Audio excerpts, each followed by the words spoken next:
Welcome to a new episode of Outside the Panels with your host, Johnny the Machine Hughes.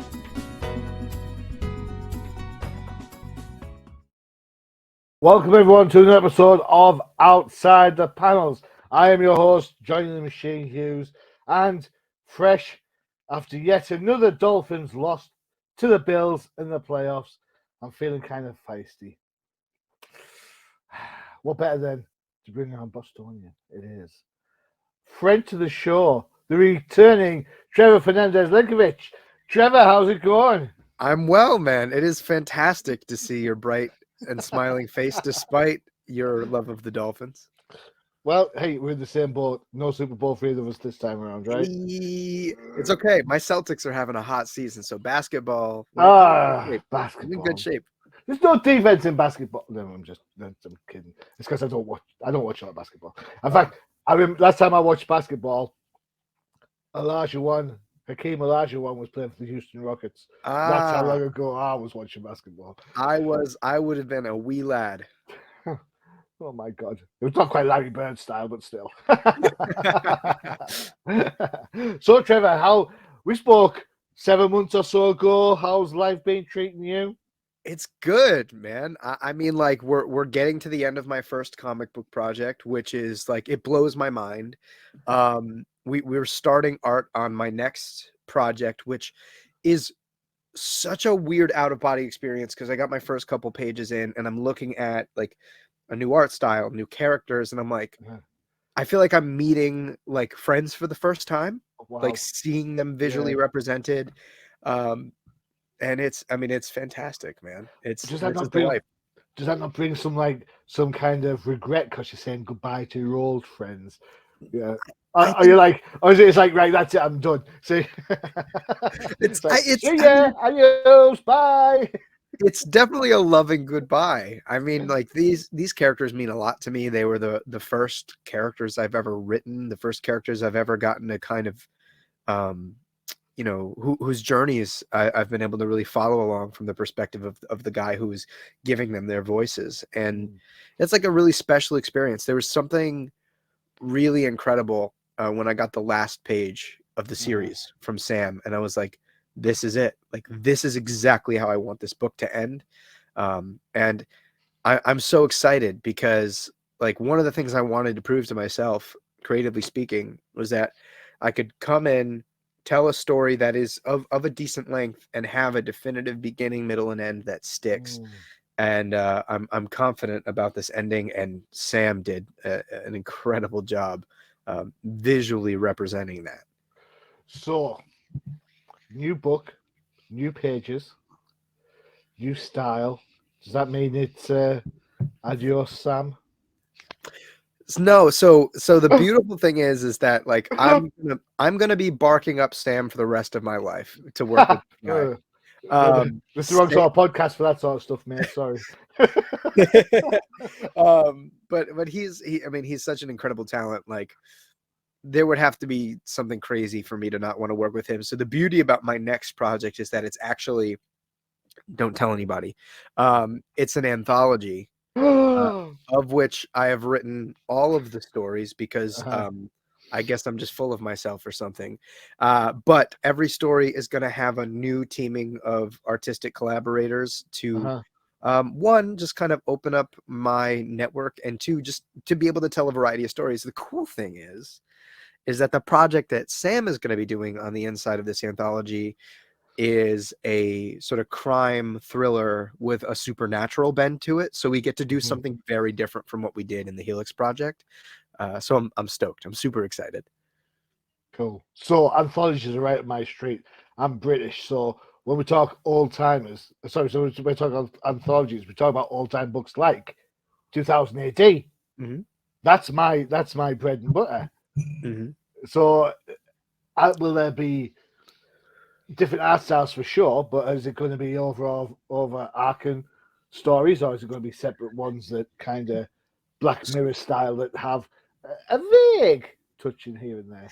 Yeah, so they're all very different stories in different genres, and they're all going to be loosely tied through this theme of perspective. I want to do an annual anthology, maybe even a semi-annual if we can begin to pick up the speed. But every anthology is going to be themed around a time of day, because my publishing company is called Pocket Watch Press, and so this first one, again, spoilers, is going to be called Minutes to Midnight: The Hour Between Life and Death. And when I think about midnight, think about that period in the evening when you have that moment of quiet to really think over and you either gain perspective or you make the decisions that you have a complete lack of perspective, right? It's like you think about those late nights where you're lonely and you kind of call the ex or text the ex that you shouldn't, or it's that moment where you have that moment of calm that gives you the ability to think through your problems that you never were really able to consider. And so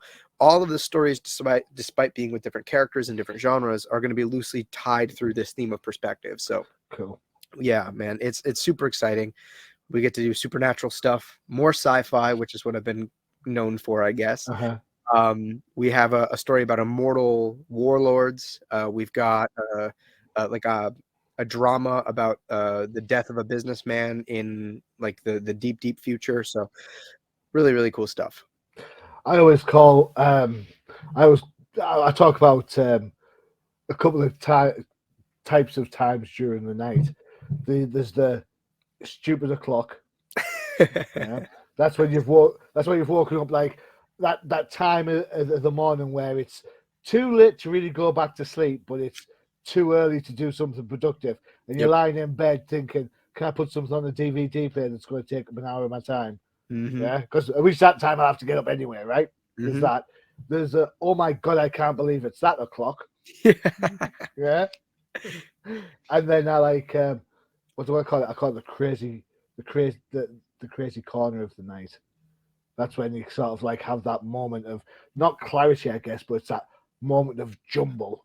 That kind of like that jerk awake, and there's that kaleidoscope of ideas and thoughts and feelings. So if you want to use any of those, feel free. I want you know what?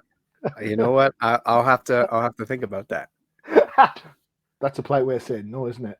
All right, okay, fine, be like that. Listen, we're not all impolite on the other side of the pond. Fine, be like that. All right, enough of the future. Enough of the far future. Before we ring in the new, let's not kick out the old. Let's not throw out the baby with the bathwater. We're here to talk about one of your Kickstarter projects. This is for Area 51, the Helix Project, correct? Hell yeah. Hell yeah. Should we have a look at the video? I think we can grant the people that kindness. You say that, now I've got to be all technical and work out how to do with it. Oh, there we are. It's like, what? You just make yourselves look, you just sit yourself comfy, get some popcorn going on, and we'll be fine. All right? Worst comes to worst, you and I can reenact the trailer together. Really? We could try. Dude, there's no one with a British accent. There's no Obi-Wan Kenobi on this one. All right, here we go. The trailer for Area 51.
Not too shabby, huh? I'm not sure which version of how you want me to reenact certain parts of that. I've got to be honest. I'm like, oh, well. There's no speaking parts. Oh, that's all right. So you don't want my ideas, and you don't think I can speak well. See what is it? Kick a Dolphins fan day today or something? I'm playing hard to get, okay? All right, okay, fair enough. Fair enough. All right, okay. So I had a quick look. You are currently sitting at well, we'll have to transfer this into dollars for everyone, but you are currently sitting very close to your little your target. Actually, it's not a little target; it's a big target. I think you're doing fantastic with it. Let me just find it again. That is £4,461. Your overall target that you are looking for is 5,330. So if you put that into dollars, that's $5,440 pledged for a $6,500 goal. 95 backers, 41 days to go. That is practically guaranteed now, isn't it? At that stage, It is a good place to be, man. 2 days in, the support from the readers has been astronomical.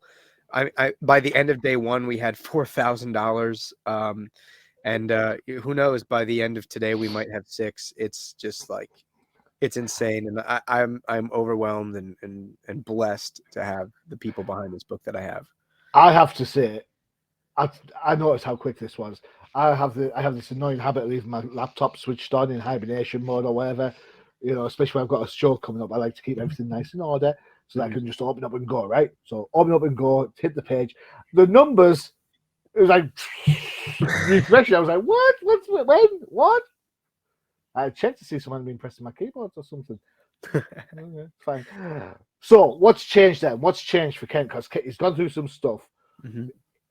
He's now at this place now where he's kind of, last time we looked, he's kind of having a bit of a hard time, to say the least. Where is he now? What's going on with the lad? Well, the end of issue 5 kind of introduces the idea of our big twist, or the part in the pitch where I talk about him having to face a twisted ghost from his past. Yeah. Because, well, without spoiling anything, it seems as if they may or may not have conquered the villain of the story, but there's one whole issue left, and the conflict is not over. I like the idea that the conflict doesn't necessarily have to be villain oriented. It's kind of, we've talked about this in the past. This book is about as much identity as about good versus evil, right?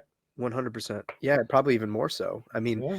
You in issue 5, which people are looking at on the screen now, you really begin to understand that a lot of these characters are very gray. You want to kind of put them in a box, right? When you first meet Marissa, you want to put her into a box. When you first meet Kent, you kind of probably want to put him in a box. When you first met Colonel Winters, same thing, and with Roswell, and you get, once you get to issue 5, you realize that these characters are not so easy to pin down. Kent begins to develop a level of agency and begins to grasp at his identity in a way that he never has before. You realize that Marissa has some origins that are very relatable and rather sad, and you begin to understand why she's motivated to do some of the more reprehensible things that she's done to get what she wants. And even in this issue, you not that you forgive Colonel Winters, but you begin to understand where he comes from and what was the impetus behind that degree of evil, really. Yeah. This is what makes a really good villain, is the fact that they're doing the things that they think are right for the right reasons. So you take Lex Luthor, for example. All Lex Luthor wants to do is protect the planet from aliens. Just so happens that includes Superman. Yeah. So that's his, that's his goal. If you want to try and be altruistic about it, Doctor Doom, all he cares about is his niche in the world, his country, his people. He might go around it in a bonkers way, but that's Yeah, that's essentially it, isn't it? 100%. If you have these kind of ideas where, as you say, the characters aren't great, but they're doing things for that they think are right. Mm-hmm. The conflict that causes between the four corners of that cause the thrust of the story. Yeah, I mean, for me, I think a lot of times when people are particularly early on in their career, they tend to make their characters a little bit too straight, And Uh-huh. I wanted characters that represent, I think very much the reality that eh, most of the time you're not going to find blanketly good or blanketly evil people in the Yeah. world. They're going to be complicated, and their lesser and greater qualities are all going to come from uh, a very human place most of Yeah. the time, and sometimes that's trauma, sometimes that's excitement or happiness or joy, Hmm. and often it's somewhere in between. Would you say then that the emotions that Kent's going through, as well as some of the other characters you mentioned, they're human? Um, are we saying then that the emotions that they go through aren't necessarily human, but they're more universal? Well, I mean, I think the only way that we as like a real world society of people can contextualize it is human. Okay. I think it is universal. Yeah, I think that, despite the fact that I believe in the sort of John Locke philosophy that we're born as a blank slate and that we are molded by our experiences, Hmm. I think there are certain things that we kind of inherently know are wrong. Yeah. And really, our lives are us trying to filter our sort of basic instinctual understanding of that through the lens of our actual experiences. And that can get really complicated because, as we all know, when you leave things up to interpretation, things can Yeah. get messy, and Yeah. that's where you get life, really. Yeah. Yeah. It's the things that get you through the quiet corners of the night, or at least wake you up at them. Mhm. Plug. Just there. Just did it. It seems to me that since we last spoke, the art has got progressively better every issue that I look at. I Thank looked at the first one, I was like, whoa. I look at art for the next issue, I'm like, whoa. How's that working together for so long on this? How's that kind of built that level of this level of trust?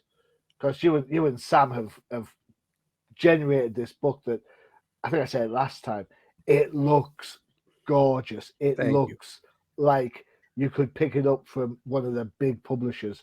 I'm not to dispute like to diss Pocket Watch, but you know what Mhm. I'm saying. Mhm. This is comparable to some of the best coloring that you get in the industry. The art is equally as strong as a whole plethora of indie books. Mhm. It's idiosyncratic as opposed to the generic stuff that some of the big two are putting out. So, for me, this is just going from strength to strength to strength. How Thank do you you. guys kind of develop that then? From because let's be fair, you hit issue one was pretty damn good to start with, Oh, right? thank you. How do you get better, right? Oh man, I appreciate that. A lot of it, I think, is a lot of it with hunger. Like Uh-huh. um, I think I put this conversation so in a very particular category. Like I always say I want to be the best in the world at what I do. Uh-huh.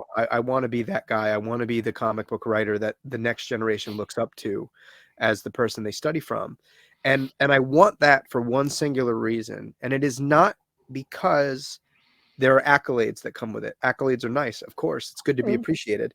But for me, if I'm the best in the world at telling stories through comics, it means that I am able to connect with people on Mhm. a level beyond what you're able to do in a normal interaction. And like I'm hungry to do that. I'm hungry to become a great storyteller because behind every story is a personal expression of myself that I'm Mhm. trying to communicate, or an idea or a thought about the world that is complicated that I probably can't work through on my own.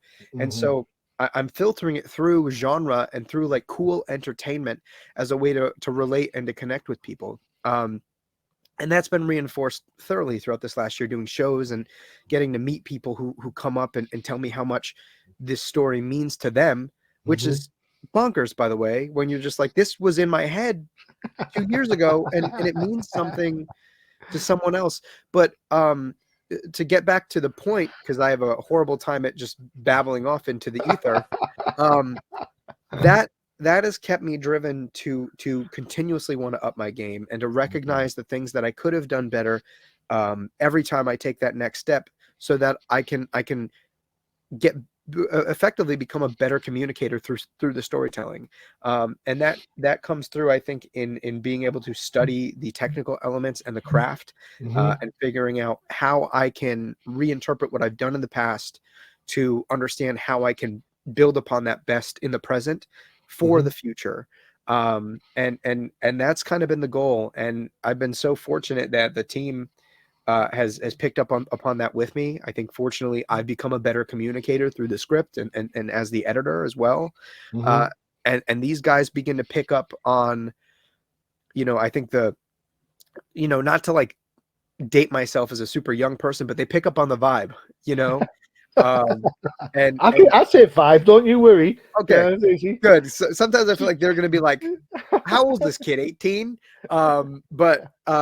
Yeah, so it ends up maturing into something greater because we have these conversations and we interact, meaning myself and the team, and they begin to understand sort of what we're trying to build. And I think as it's gone on, they've also begun to leave more and more of their footprint on the story and on the way that we're representing the story, visually speaking. And it creates something, that is this like beautiful polymer of all these pieces that are, I think, separately very solid, if I might say, but together, I think we've created a special book. And, I'm so proud. I'm so proud of the team, what they've accomplished, what we've been able to do, because I've never seen anybody's first comic book look like this, to be honest. And that is I give myself enough credit to know that I had a part in that, but that's because of the team, Let me ask you a question on some of the information you've just some of the chat that you've just thrown. If these books, these stories are your thoughts and your kind of processes, and then you're putting it down on paper, what level of trust must you have in Sam and your other artists with the future books, the anthology books we're talking about? I mean, to actually interpret that for you, and then because I mean, we're talking about things that are essentially you, things that make Trevor, and then you're going to show that to somebody who they might run in a completely different way, and then you spend one night going like, in the 3 minutes to midnight, perhaps thinking, "Oh my God, what? I never even thought that about me. What? And so I mean, we all have these. We have these ideas of who we are, but those are formed from not just us, but by how we interact with other people and the impact we have on other people. So for you to put yourself out there in a medium that has to be translated by others, whether it be art, whether it be colors, whether it be inks, whether it be letters, that's pretty scary stuff, my friend. Yeah, it definitely can be, and especially now that we're beginning to set foot into uncharted territory with the anthology, and now I'm working with more artists than ever. I mean, I think it's a really, really unique experience, because I mean, the people that I choose to work with now, after having the experience of doing these 6 issues and having the experience of working with an artist for a couple issues at the beginning of the Helix Project, and then bringing Sam on to complete the series with me, I'm beginning to understand sort of my taste as a creative person, and as somebody who's curating a reading experience, because I'm as much as I'm the writer of these projects, I also edit the projects. And so if I find someone who I bring on to a title now, I admittedly, God bless them, I put them through the ringer because I want to know that they are going to be that person. But to that extent that, like, if I bring them on, like they're the people, like they are the person that is primed to tell this story with me. And I think we've proven, I think we're going to continue to prove that point. So to better answer your question, yeah, I mean, it is scary, but it's also like wildly fulfilling to look at these interpretations. Like some of the first couple of pages I got in from, I'm working with an artist named Steph C, I think is her pen name. And she's doing beautiful work with like watercolors and colored pencils, which is night and day different from what we were doing on the Helix project, but like beautifully represents the story that we're trying to tell. And so all of these artists that I have the fortune of bringing on for the anthology, for example, are you know, able to filter this idea that I hold close through a different lens, and I think it makes those stories singularly unique. You know, I feel like I could almost tell each of those short stories, like if I had the money to have each of these artists do their rendition on each of the stories, I think they would all turn out different. And I think while that's scary, it's like the reward, the ceiling for the reward is so much higher, you know? And yeah, I mean, and being able to, particularly like on the Helix project through the 6 issues, solidify that with a team is special. It's so special. Cool. Before we get into the book and have a look at a couple of covers, time for one of our adverts. Now, Trevor may be a young pup compared to some people, but even young pups enjoy the Old Timers Comic Book Show.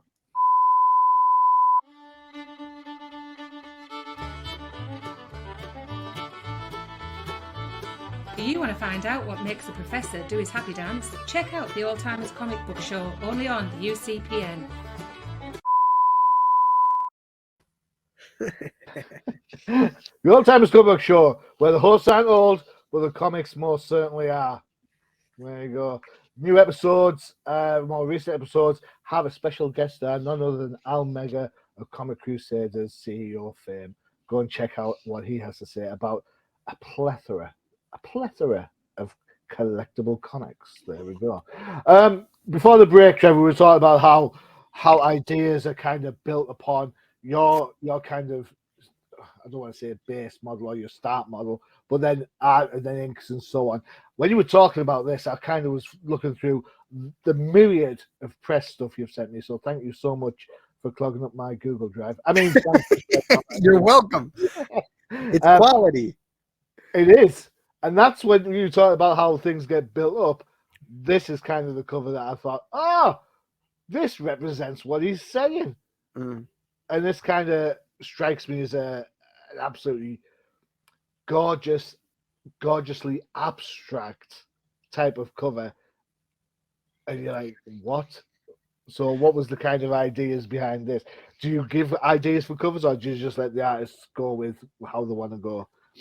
I usually have a concept or an idea, and sometimes I have visual references. I remember, you know, when Sam, I mean, this is Sam's cover. He drew and he colored it, and he made me fall absolutely head over heels for it. So the beautiful thing about this cover in particular is I remember going to him and saying, you know, I really want this to encapsulate the entirety of the series so far, which is a big task. And for me, it was kind of understanding this idea, particularly as Kent begins to find himself in his identity, is that in order to grow, there's a part of you that you have to let die. You know, you have to kill some of your darlings. And as you talk about moving on to the comic book, aren't you? Again.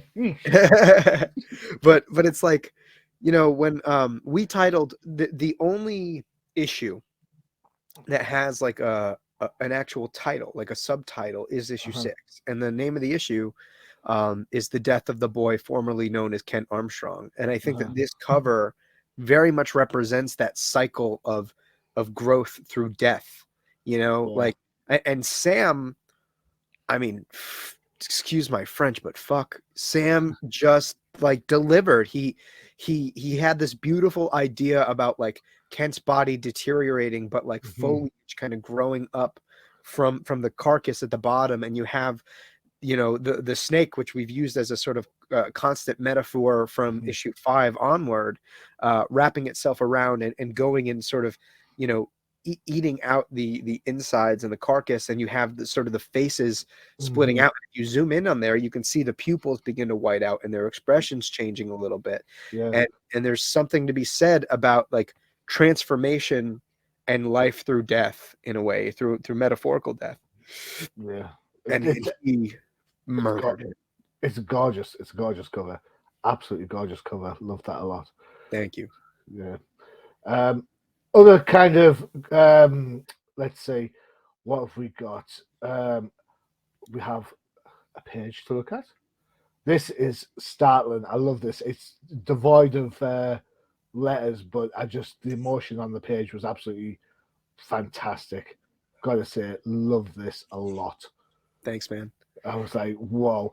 I think does this, before I put my foot in my mouth, is this the finished page or is the letters to go on top of this? This is the finished page. Right. Oh. One of the hardest things to do in comic books, I feel, for a writer is to do dialogue-free pages.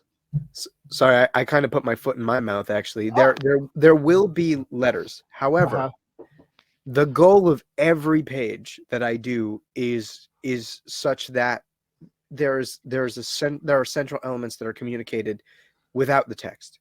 You know, like I think that like and Sam delivered in every way, and so did Marcio in terms of developing the atmosphere through the colors, where like you could look at this page and feel it without anything to do with captions or dialogue or whatever.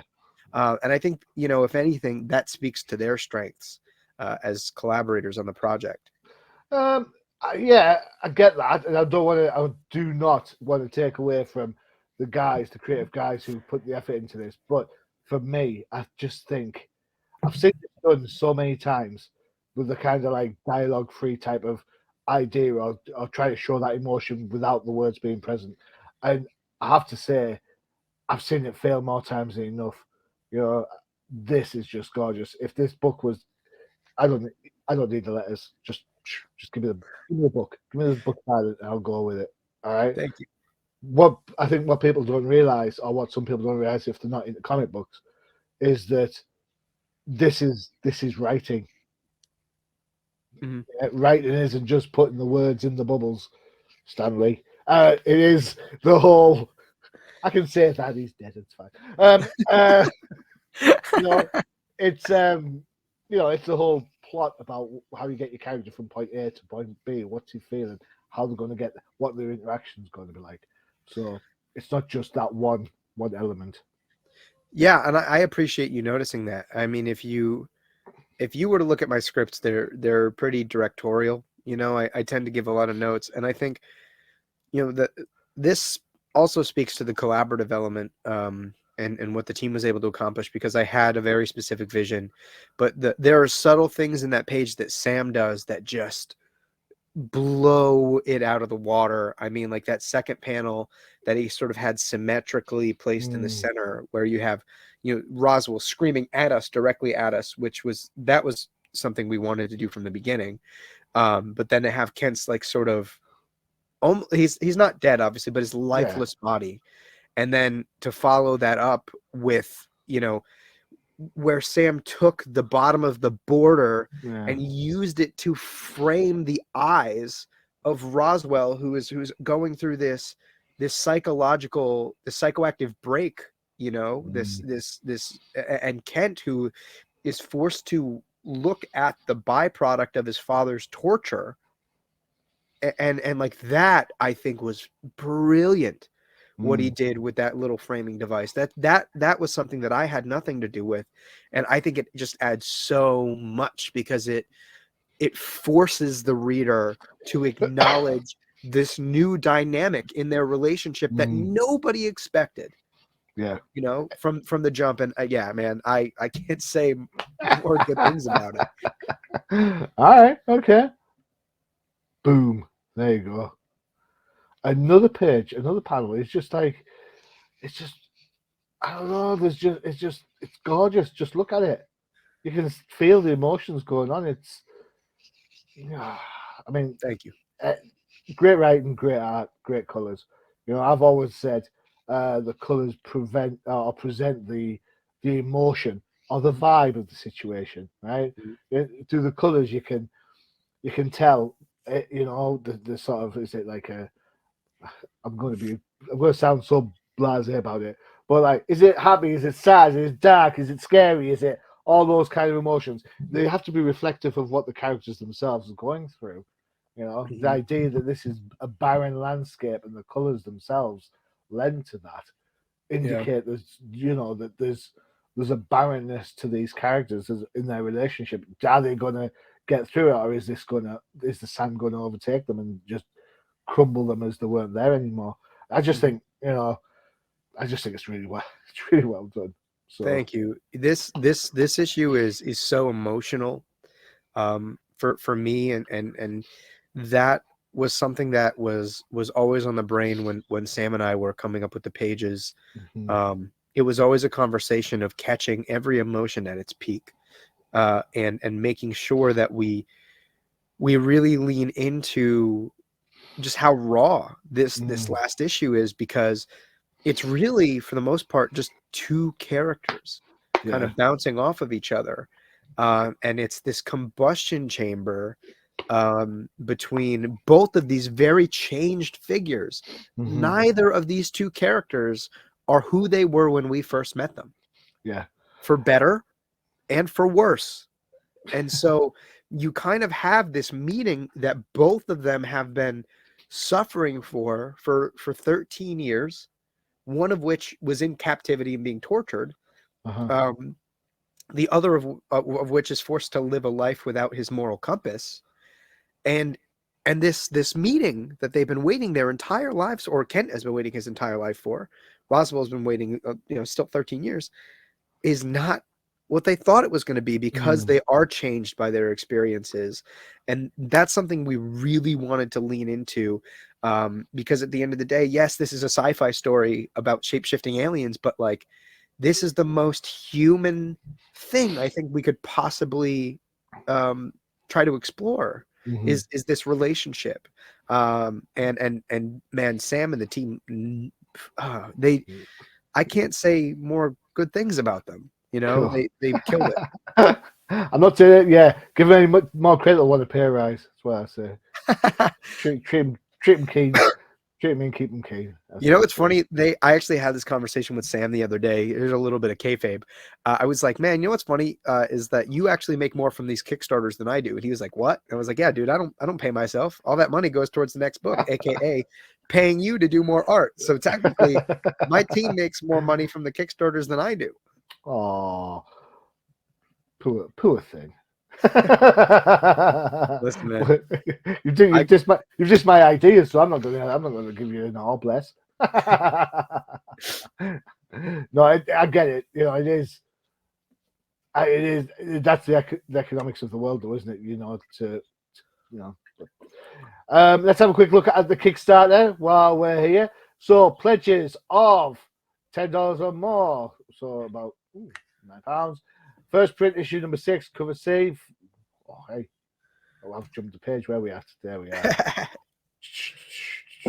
Right, 5 or more, you get a digital copy of number 6, and that ships anywhere to the world. For those of you who listen to the show and watch the show regularly, you know how much I love anywhere in the world. Guys, I know everyone prefers floppy comics sometimes, but you know, if you live in different countries, asking for shipping is probably going to eat somebody's profit somewhere along the line. So go for digital if you can't get it through the post. That's all I'm saying. And the thing is I don't discriminate, man. We ship worldwide. But yeah, so where's that cost? Is that cost to the consumer or cost to you? It's kind of a little bit of both. I try to you know, I understand this is a business and it does need to be profitable, but I also do my best to keep it like bare bones to a degree that, like, you know, whereas a US consumer is probably paying a little bit for the quality of the shipping material, you know, it's all the books are bagged and boarded in Gemini mailers. That's a cost that I don't pass on to the international backers because they're in that difficult situation. And now we're in a position with the 6th one where I kind of want to do some cool things for international backers just to help ease the burden of the crazy shipping costs. So I'm thinking since we're doing so well, like one of the things I might want to do is throw like some free stickers in all of the international packages and stuff. Sweet. There are variant covers available. Check out the price points for those. Again, the variant covers are available. Are the actual just print versions, print issues. Yep, cool. You get a digital catch-up bundle, which gives you all the issues so far, as well as number 6. That's a good price, isn't it, for those issues? And you get both versions of issue 1, because issue 1 got a second print edition with a brand new cover and a behind-the-scenes sort of feature about how we approach some of the creative process. So you actually get 7 digital comics for that price point, which is great. That is a good book. Spot on. Well done. Like that again, you've got a variant cover, another one, a whole host of other different stuff in there. You know, the amount of effort you put into the kind of the pledge bundles, and there's a lot of material that you can get there, isn't it? Mm-hmm. I try to make it as affordable as I can because I you know, it wasn't more than 2 years ago where I was just a consumer. And I remember feeling like it was becoming a little bit unaffordable to read comics. And tell me about it. For me, it's been about delivering value in any way I can, whether it's the gorgeous physical printing of the book. You know, it's on paper stock that's like 3 times thicker than what you're getting at a major publisher right now.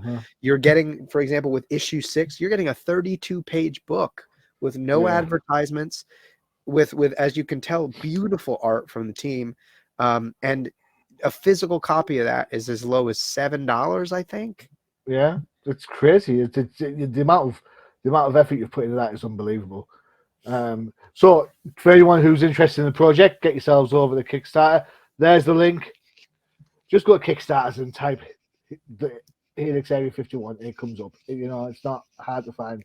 By now, if you're watching this show because you like listening to curators, you know how to use Kickstarter. Plus, what probably link in the description and all that. Yeah, we will. We'll put that in there so you can get there and there. If you want to find out more about Pocket Watch Press, check out this beauty. I'll show you this page whilst we have it. It is a landing page of sorts in that you can go here and you can click the link and it will take you anywhere Pocket Press wise. So there, look at that. Pocket Watch. So you've got the Twitters, you've got the newsletters, you've got all the shops, the websites, everything that you could want from Pocket Watch Press is there on that link page. All right. So you're interested? Check it out. Dead easy. I tell you, wish more people had those. Save me reading all the banners across the screen. Yeah, that would be cool. That would be cool. Excellent. So. The Kickstarter's live now. Anthology book down in the future. Man, everything's coming roses for you. Well, I've definitely had my fair share of dirt, so I think it's time. Well said. Well said indeed. Trevor, it's been an absolute blast. Thank you so much for spending time talking about your future book, the current stuff, the creative process. Always an interesting conversation. Thank you so much. Really appreciate it. It's a pleasure to be here. It's a pleasure to have good conversation with good people. You can't, you know, no matter how much money you have, you can't buy that, man. So I appreciate it. And thank you for having me on and for, you know, you made some beautiful observations about the book that I couldn't be more grateful for. So you are more than welcome. Friend to the show, Trevor Fernandes-Lenkiewicz. There you go. All right. Don't forget to check out the UCPM for all your favorite shows, including, you saw the advert earlier, the Old Timers Comic Book Show. And if you like things a little bit big too, you've got the No Prize Podcast, all your Marvel stuff, and of course TDC, the Definitive Crusade, for all your DC stuff. You don't want to check them out. Stick here, stick outside the panels. Yeah, that's what I'm saying. Best creators are on this show. Trevor, Thanks again so much. I really do appreciate it. My pleasure, man. For everyone else, I've been Johnny the Machine Hughes, your host as always. And again, adios. Visit undercovercapes.com for the latest and greatest podcasts via the Undercover Capes Podcast Network. Also visit our parent company website, comiccrusaders.shop, all about comic pop culture.